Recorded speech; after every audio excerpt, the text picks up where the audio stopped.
Pero kayo sa States before, di ba? Anong naging difference? Did you think na mas naging...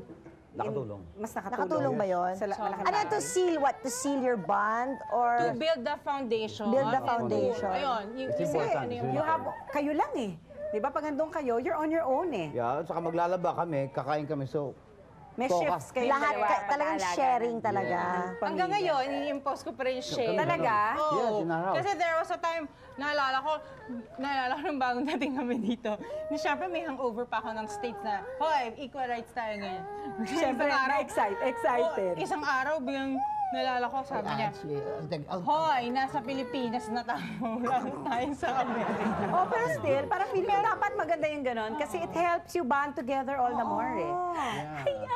Medyo bothered na si Adam.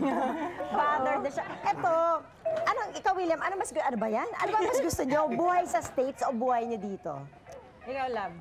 Actually, sa States ang buhay ang sarap. Kasi Talaga? you don't have no relatives to run to, it's better. You make it work, kayo na lang. Wala. Mag-away kayo, magsawa kayong dalawa, basta walang pakialam ang pamilya mo sa'yo, you live your own. It's a lot better kasi walang kampihan eh. Kasi pag ang nangyari sa relasyon, pag may kumakampi, may tumatapang. Nagkakaroon ng unfair treatment and that's where the relationship starts cracking. May iba nang Sa nakikita. tingin Yes, nyo, you shouldn't, what keeps you together? What has kept you together all these years? In spite of lahat ng mga pinagdaanan nyo? Ako, for me, I think, hindi lang yung Aside from love, aside from love. okay, aside from Given na love. yun eh. Given na yun eh. Commitment? Kaya, parang given na rin yun eh. Ano nga ba? Ewan ko, kasi sabi ko sa kanya, wala nang ibang siyang matatagpuan na nakatulad ko magtitig.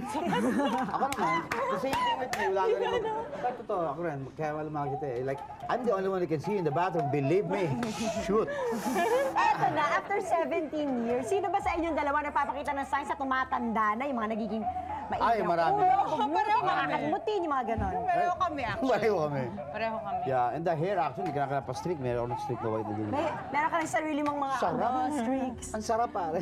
Ang sarap. Adam, grow up na please. Yeah. Parang nag-uumalma na si Ada. Oo, naiinitan. So, pareho kayo Sweet pa rin ba nagpapakita kayo? na. Oo nga, sweet pa rin kayo. And the sweetness went away. It's truths. Ano na? It's a heart. Understood na yun. We love each other. Pero hindi, syempre, masarap pa rin yung minsan yung nagkakalabitan kayo. Ay, wag, Meron wag. mga secret home. Wag, Tsaka mga date-date. Wag. Bakit? Actually, hindi na, Okay, hindi na ako nagdi-date. Hindi na kayo nagde-date? Hindi. Hindi ba importante yun hanggang Parang sa ano? dapat mag-date kayo. Yung, Para to keep the romance. kasi, pero di ba pwedeng hindi ka naman mag-date? Oo. Kumbaga, kasi kami, Time together lang. Time together. As Yung kayong dalawa lang. Kami lang. Oo. Biglang magyaya lang yan. Love, liga bili tayo sa mama ko. Yun na yung pinaka-quality time namin together. Kasi di ba may stage yung mga bata na they spend their time and their entire lives inside your own bedroom?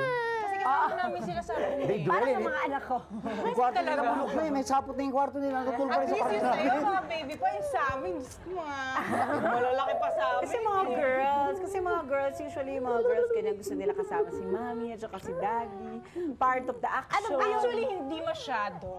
Kasi no. nag-umpisa yan sa magtipid Ulo tayo ka. sa aircon, ha? Oo. Ay, kung sa kuryente. Hanggang nag-band na kami ng sobra. Ayun na, ayun lang umalis. Oo. Ay, ganun talaga. Alam mo, minsan nung uwi ako ng bahay, in the morning, sabi ko, Lab, sana ako matutulog. Oo, wala siya I matulugan. end up, matulog ako sa bathroom, kaya ako. It's my daughter, you know? Alangan namang patulugin mo sila na palipatin mo sila. Siya ng pinto. Nakaganyan ako sa chair. Lab na siya. Hindi, okay lang ako rito. Thank you very much. Thank you. First time niya, Ada. Oh, we're going now. She said, okay na. Naglaho na nga ang panahon ng William Yayo love team sa Bagets. And as they take on a more serious role as parents, masasabi na nga natin na naitayo na nila ang pundasyon ng kanilang pamilya. At yun ay ang wagas nilang pagmamahalan. At yun din ang pinakamagandang ehemplo at ang kayamanang kanilang maipamamana sa kanilang mga anak. Magbabalik po ang sis. Kasi bahay kami, ano lang kami, pagising sa umaga, kakain ng breakfast, tapos after kumain ng breakfast, ayun, mag-aasaran, nanonood ng TV, tapos ayun, kakain the whole day. Kaya tinan mo kami, papayat naming lahat. Pero masaya kahit dito lang sa bahay, hindi kami masyadong lumalabas kasi nga busy si mama at si papa. Una natin silang nakilala as a love team noong dekada 80 pa. love team na nahantong sa totoong pagmamahalan at sa maagang kasalan. Pag lumalabas kami ng bahay, usually punta lang kami, kakain lang kami sa labas or magsisimba. Lalo na nung dumating si Adam kasi syempre hindi kami pwedeng matagal wala kasi walang magbabantay sa kanya. Nanirahan sa ibang bansa at doon bumuo ng isang pamilya. After 17 years, heto na sila ngayon. William, Yayo, Patricia, Dana, Danielle, and Adam Martinez.